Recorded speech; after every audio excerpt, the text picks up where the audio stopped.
Well, good. I'm very pleased to do this again. It has not been easy this time, I have to say. I found it easier. There's Shauna.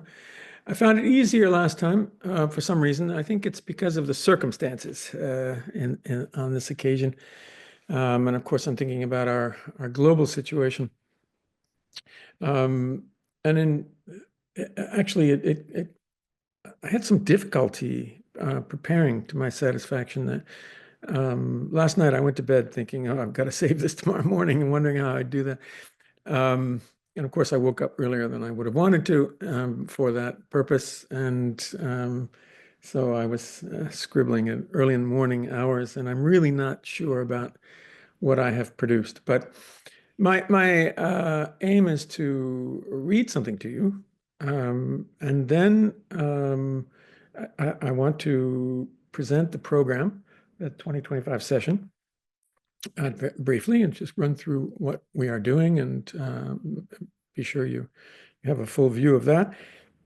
And then I want to take questions. So if you have any points that you'd like to raise about, or questions you'd like to raise regarding our program, the structure, or any detail really, that's okay. And if you'd like to respond to anything I've said, that's also okay. So I think it's about 6 pages, and then I'll talk about the session, and we'll go from there.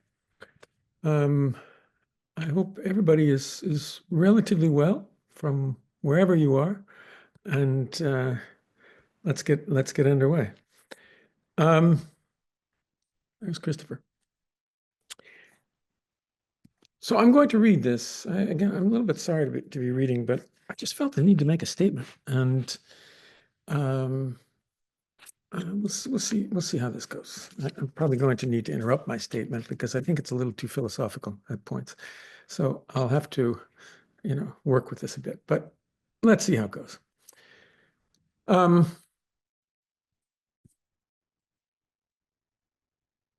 So my purpose is to tell you about the programming of the PAC division of the EGS in 2025, but also to address the broader context in which the program will unfold. Study at the EGS, as those of you who have been with us know well, is always profoundly shaped by current world events. The seminars tend to sort of orient themselves in that direction without always naming those events, but nevertheless, there's a kind of unceasing attention. So the study is always shaped by current world events, but 2025 is somewhat exceptional in that respect, since the very idea of the university in North America and Europe is under assault.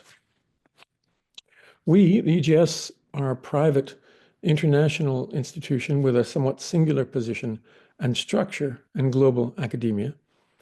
And this gives us license to push on with our mission and preserve our core commitment to academic freedom. But we cannot afford to ignore what is happening to higher education more broadly. Indeed, part of our task, if we pretend to be responsive to our historical moment, is to attend to the socio-political and economic conditions of our own practice in higher education. There is, in effect, a crucial practical exigency here. Our own survival is eventually at stake, but also an ethico-political one, since so many of our fellow travelers, by which I mean in this case those who are on the paths of learning and thought, are suffering critical limitations on their capacity to pursue their ambitions. Some have lost their freedom altogether.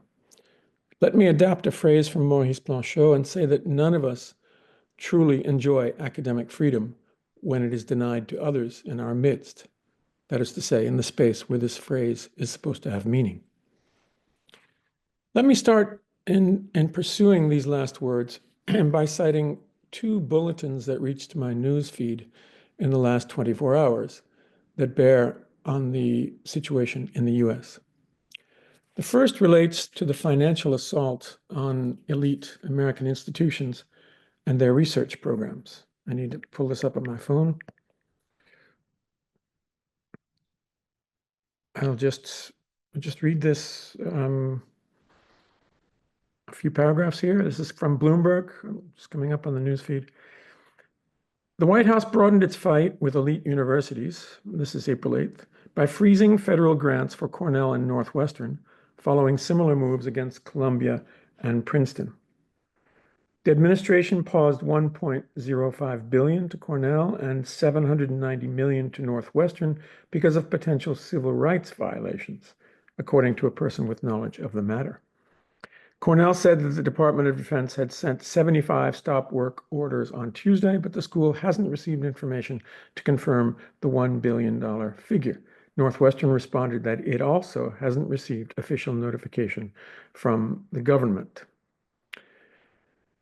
Okay, well, I'll just read the next paragraph. President Donald Trump has hammered colleges for their handling of anti-Semitism after student protests roiled campuses following the October 7th, 2023 attack by Hamas on Israel and the Jewish state's retaliatory response in Gaza. The crackdown has fueled concerns among faculty and students that the government is suppressing free speech and academic freedom while risking damage to research and innovation. A rather mild statement there. So, as you know, there has been capitulation. There's been capitulation on the part of Columbia University with regard to similar threats. And something similar is now expected from Harvard, though on slightly softer terms, perhaps. Not financially, but in terms of what they have to do to avoid the massive cuts that are proposed. $9 billion, I believe. Princeton and Brown have refused strategies of appeasement or capitulation. I don't know where Northwestern, Cornell, and Johns Hopkins stand at this moment, another university that's been threatened. But let me underscore that we are just at the beginning, and I haven't touched on all instances of governmental pressure. Vice President Vance has publicly declared that universities are the enemy. The financial threat at the moment is primarily to funding for scientific research, and thus the lifeblood of the institutions in their current configuration. But the immediate terms for escaping this threat relate to programs linked in some way to DEI initiatives. The humanities are thereby under terrible pressure, and a sign of this is that the already rather conservative NEH, which attempted initially conformity to governmental directives, is reportedly slated for closure. The Institute for Library and Museum Services, the ILMS, which has a much bigger budget than NEH, has met the same fate. The agenda pursued by the Republican Party in the United States is guided by right-wing ideology. It is pursued in the executive branch of government at this frightening historical conjuncture with extreme right-wing fervor, a genuine delight in destruction. Marco Rubio has gleefully labeled the protesters he is deporting lunatics. We could, all too lightly, lament this as a particularly ugly turn in a history of American anti-intellectualism, while noting that it effectively accelerates the decline of the humanities that has been underway for at least 40 years. But the situation in the US is not entirely exceptional. In the UK, and again as a matter of governmental policy, this time from the center-left, as it is construed in that country, philosophy programs, even successful ones that are paying for themselves, face closure. I'll just point to Kingston University and alert you to what is happening at Dundee. We'll have a report on this soon from Frank Ruda, I believe. And there are others. So we have to take a broad institutional and international perspective in this moment and recognize that the institutions that serve the humanities are in grave trouble. But there's quite a bit more than institutional pain. I'll read you the second news item to which I referred.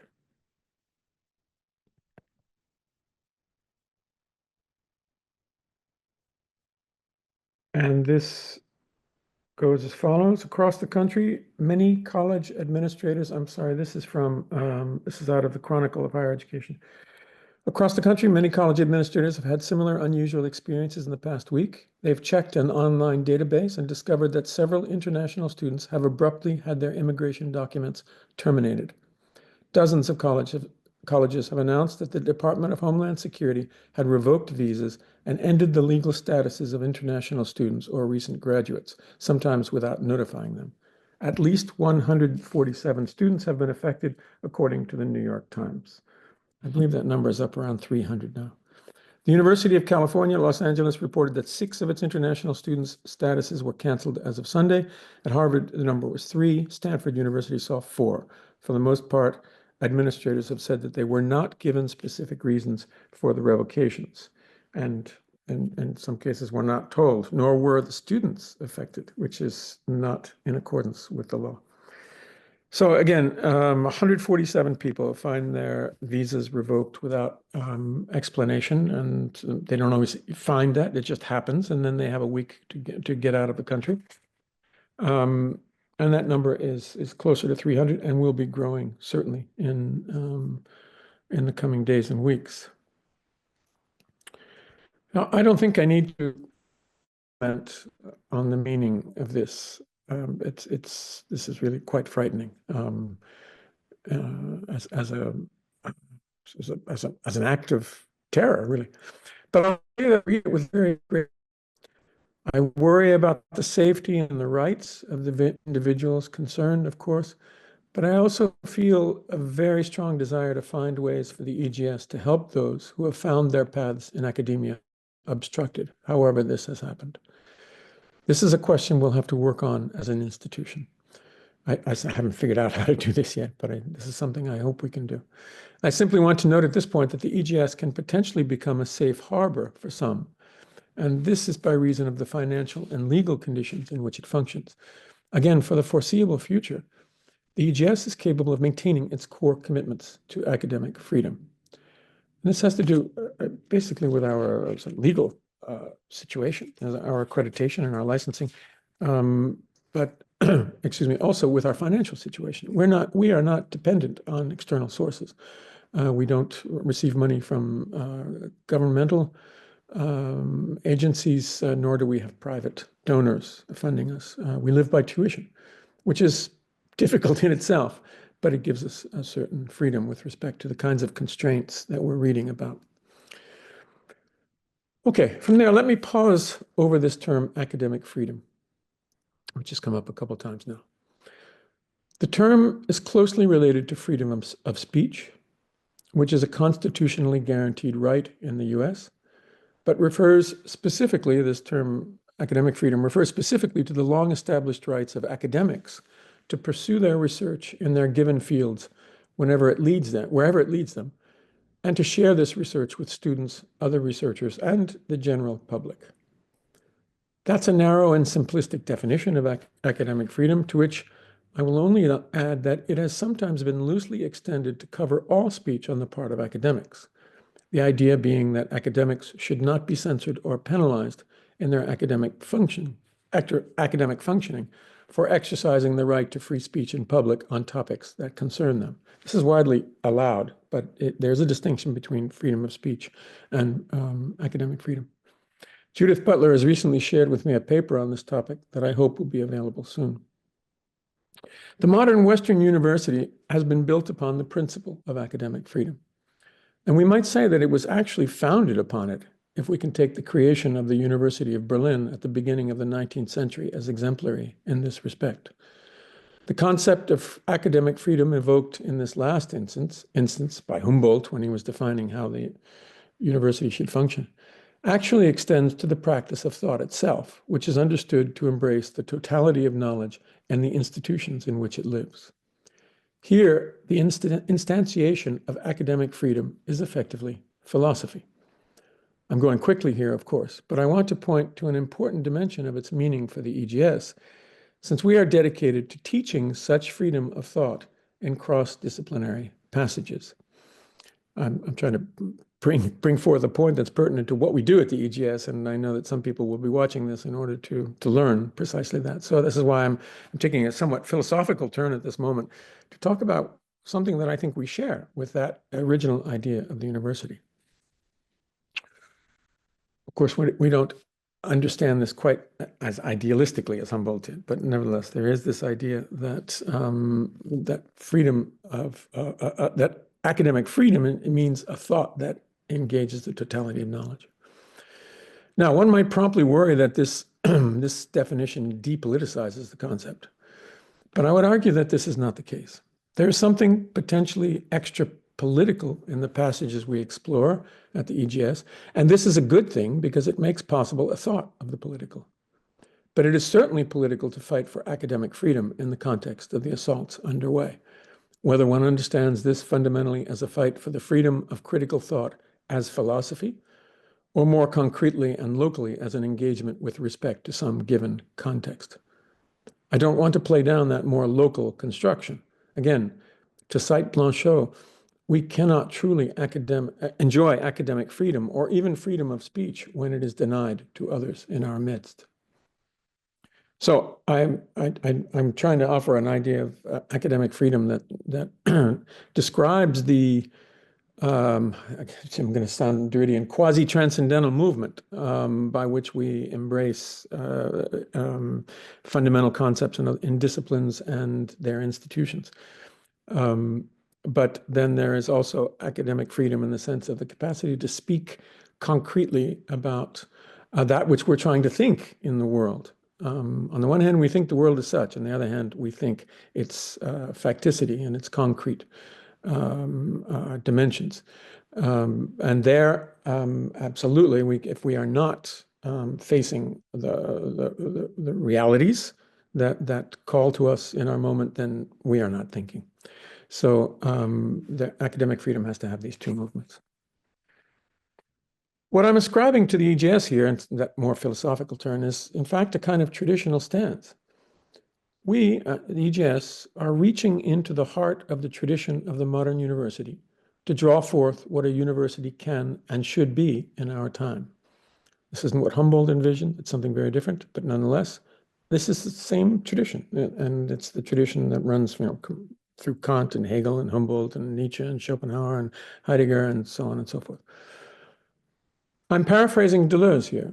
What we are doing at the EGS is exploring the possibilities for what a university can do.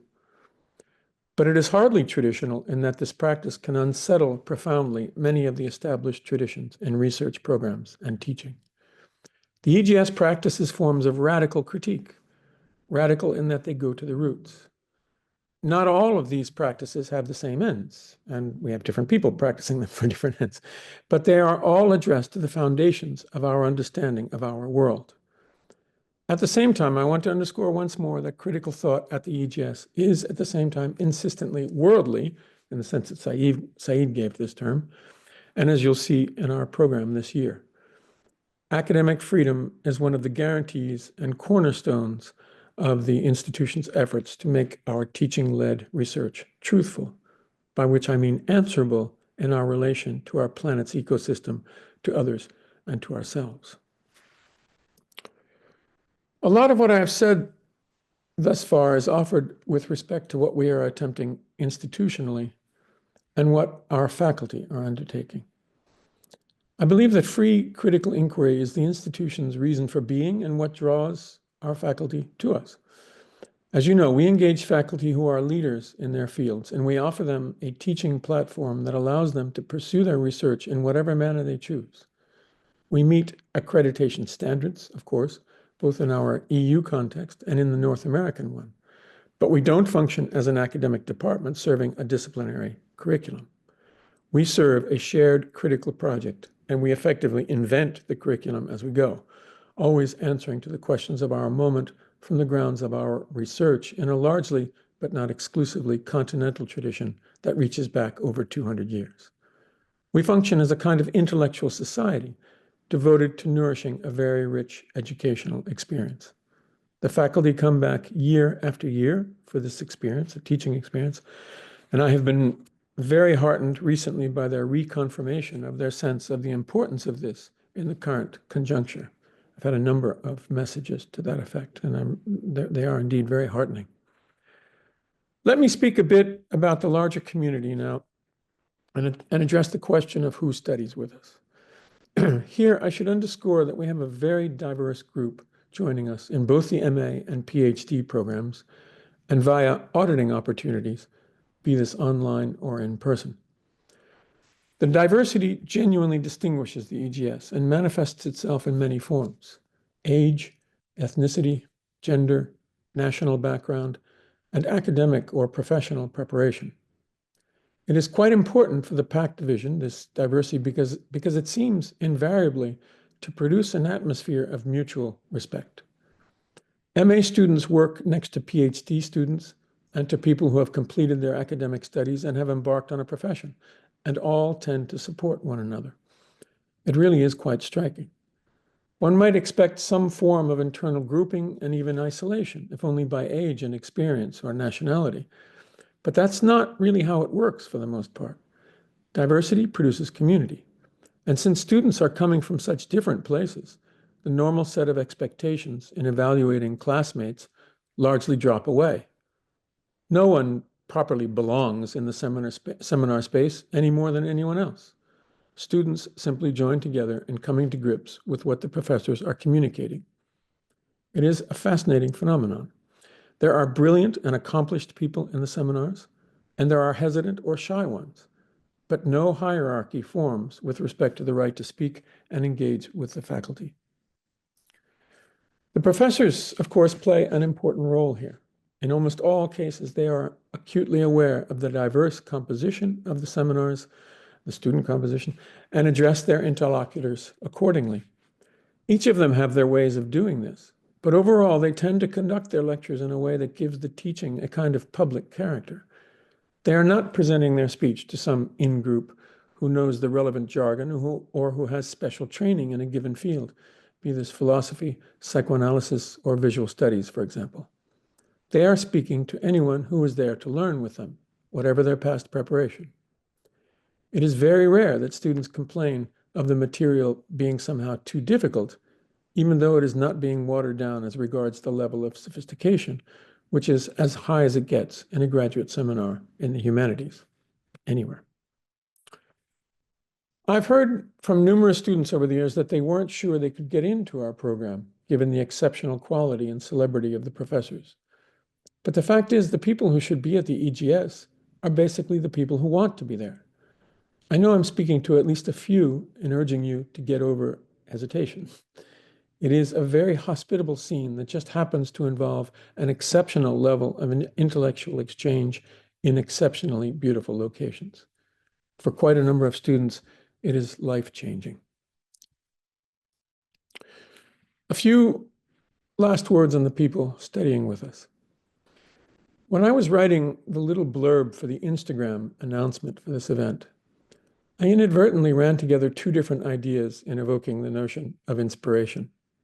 I was a bit distressed when I realized that. I was trying to say, on the one hand, that in times such as these, the dark times that I started by evoking, the support of a vital intellectual community can be extremely important for those pursuing academic work. But I was also pointing to something that I'm not sure has ever been fully clear from our website and our publicity, namely the fact that our seminars offer opportunities for individuals who want to complement their professional work, whatever this might be. They can do this by pursuing a degree. Our intensive structure makes this possible. And so we have lawyers, architects, medical professionals, therapists, and people in finance joining us in our programs, in person and online. I would love to see more by reason of the very rich experience and insight they bring. They can also join us by auditing individual courses, and this is where I think they may not quite realize the opportunity that we present. Our courses can all be taken singularly without detriment by reason of a lack of a larger programmatic framework. In other words, you don't need to be in the degree program to appreciate any particular course. Again, this can be done online or in person. I've tried to say in recent years that I think the EGS can help to transform the concept of continuing education. I'm continuing to speak to the people from other professions. Sadly, continuing education then. Sadly, that phrase is so cringe-inducing for North Americans that I've had to abandon it, even while explaining that I personally attend most of the seminars at the EGS for precisely this purpose of continuing education. I'm doing it for myself. The inspiration this brings to my personal work is extremely important, even when the subject matter is no more than tangentially related to what I am writing at any given time. I'm convinced that the kind of inquiry we pursue in our seminars can be inspiring for individuals from any field and for their work in that field. This is a complex phenomenon, and it would take me too long to explain how I think it works, but I'm convinced this is the case. Let me simply state that I have witnessed the phenomenon many times. People whose days are spent in professional pursuits are profoundly affected by what unfolds in our seminar spaces, no matter how indirect the relation might be between the topic pursued in the seminar and the nature of their professional work. I believe EGS seminars are particularly productive in this manner. They stimulate critical distance and inventiveness. I won't go on further about this, but I do want to underscore that I'm quite devoted to advancing this thing that I can't find a better name for, namely continuing education. Heidegger, at a late stage in his career, called it simply learning, and he tried to evoke its meaning by moving between different discursive modalities, including poetry and thought. That may not be so far from the phenomenon of inspiration through cross-disciplinary study that fascinates me, but I still think we need another name. So that is just an overall general sketch of what I think we're doing and who's involved. And with that, let me move on to a brief description of our 2025 session, what we have planned for you. It's a big session, and it's a very strong one, I think. We start the year with a new meeting site, namely Bergamo, Italy, at its Accademia dell'Arte, which is now part of a polytechnic that includes a faculty of music. At this lovely location, I don't know about you, but I love Northern Italy, we will have 2 weeks of seminars. In the first week, we'll feature a pairing of Slavoj Žižek and Sretan Ugričić in one seminar. You'll have heard of Slavoj. I don't need to say much more. Those who have been with us a while will be familiar with the astounding work of Sretan Ugričić, who is one of the most wily theorists I can think of. He is really quite extraordinary. You're going to want to catch this one way or another. He has spoken to us in the past on aesthetics, and this year will address the topic of conversion, a term to which he will give socio-political as well as religious import. Slavoj, for his part, will be addressing the topic of liberal fascism. In that same week, Alenka Zupancic will present a seminar entitled The Time of Monsters. I suspect she's dovetailing with Slavoj. And in the second week of seminars, we will have a seminar. In this second week of seminars, we will have a seminar by Alenka is in the first week. I made an error reading there. Alenka, Slavoj, and Sretan are in the first week. In the second week, we have a seminar by Peter Zendi entitled Sympnea, Breathing Together, and a seminar by Keller Easterling entitled Embedded Infrastructures of Activism and Reparations. Many EGS students will know of Peter's work and admire it. I'm sure he's certainly one of our really leading figures. I think fewer will be aware of the work of Keller Easterling, although she has taught with us before and is a quite significant figure in the field of architecture. She will give a very inspiring seminar. And when it comes to freedom of thought, let me say that I consider her to be one of the real leaders at the EGS. I mean, she has an extraordinary dexterity in moving between different texts and bringing them together. Between these seminars, we will have a workshop with Francesco Cassetti entitled The Pastoral Power of Media, and we'll also have a lecture from the artist Salvatore Puglia, someone I've worked with for many decades now. We then convene in beautiful Saas-Fee on July 29th. And let me say that this is an excellent time to escape to the mountains. The rest of Europe may well be sweltering. Saas-Fee at 6,000 feet will be chill. In the first week, I will give a seminar on Blanchot and Robert Antelme that begins with a discussion of Antelme's testimony regarding his experience of deportation to a German work camp and then to Dachau. I will follow that with a discussion of Blanchot's understanding of freedom and speech in the context of his post-war political thinking. Paired with me in that first week will be Avital Ronel, who will give a seminar entitled Derrida's Greatest Hits. This isn't the first time Avi has drawn on this title, but the good thing is that Derrida has had a lot of hits, and so we can look forward to very interesting and fresh new approaches to his work. In the second set of seminars, Catherine Malabou will also address the work of Derrida, in the second part of her reading of grammatology, devoted to the problem of synthesis. So she'll continue what was already been a very rich seminar for us in 2024. She'll be paired with Ellie During and Marc Lévy-Leblanc, who will take up together the questions presented to us, to the EGS, by quantum theory. This seminar is entitled Quantum Thoughts and should be, I think, a quite significant event. Lévy-Leblanc is a very distinguished figure in this field.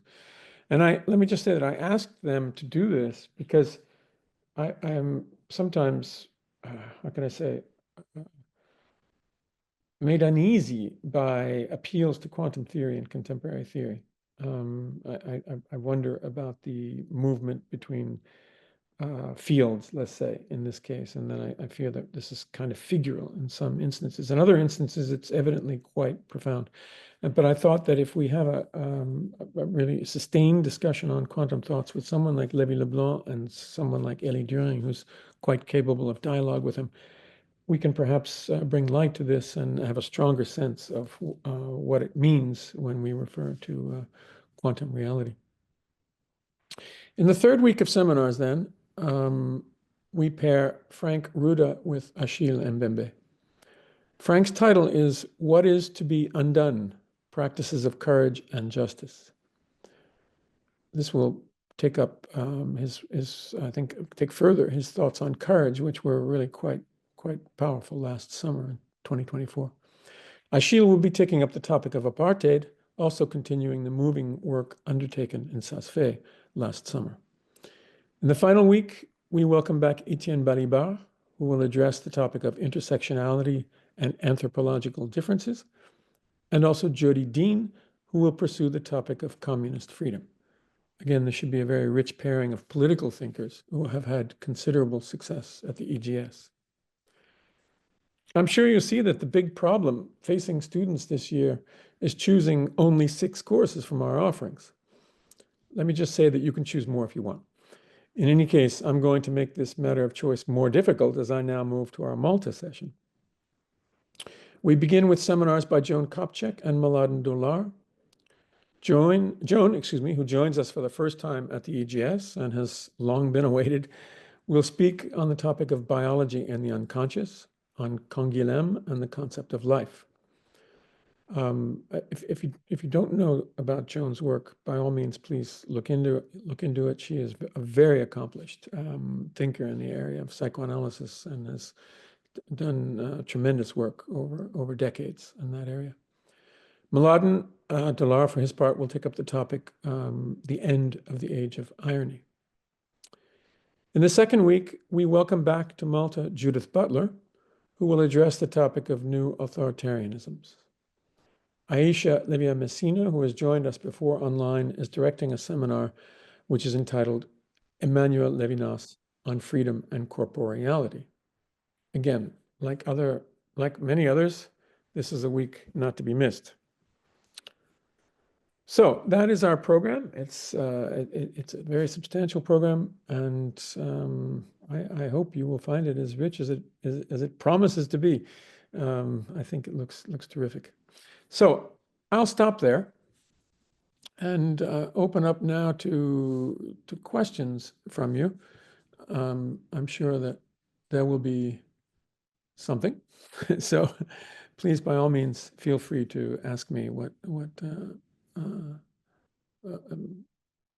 concerns you or what you'd like to learn about more.